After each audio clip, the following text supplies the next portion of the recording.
উচ্চারণে ছোট এই শব্দ দুটোর ওজন পৃথিবীর কোনো পাল্লাতেই মাপা যায় না।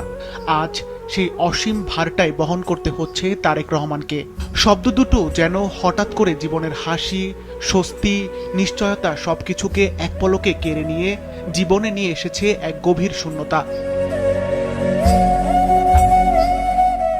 ১/১১ সরকারের সময় যখন নির্যাতনে তারেক রহমান অসুস্থ হয়ে পঙ্গু হয়ে যাওয়ার দ্বারপ্রান্তে পৌঁছেছিলেন, তখনও মাই ছিলেন তার শেষ আশ্রয়। দীর্ঘ ১৭ বছর দেশের বাইরে থেকেও হাজার মাইল দূরে মা আছেন, এই জানাটাই তারেক রহমানকে ভেতর থেকে শক্তি জাগাতো। আজ সেই মা আর নেই, সে শোকে যেন ভেঙে পড়েছেন তিনি।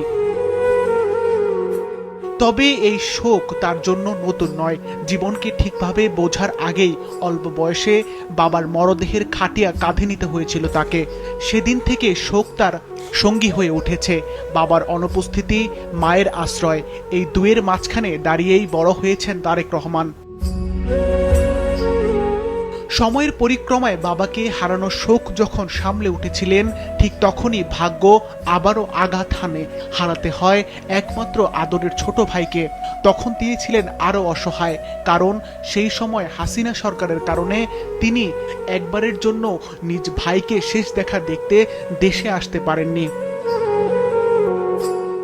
এরপর মা হয়ে উঠেছিলেন তার একমাত্র অবলম্বন, একমাত্র ভরসার জায়গা।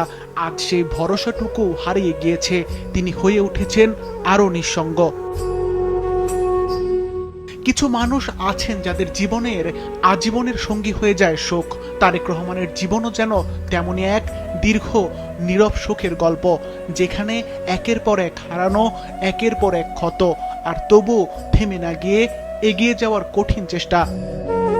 সিফাত রহমান, মাছরাঙা নিউজ ডেস্ক।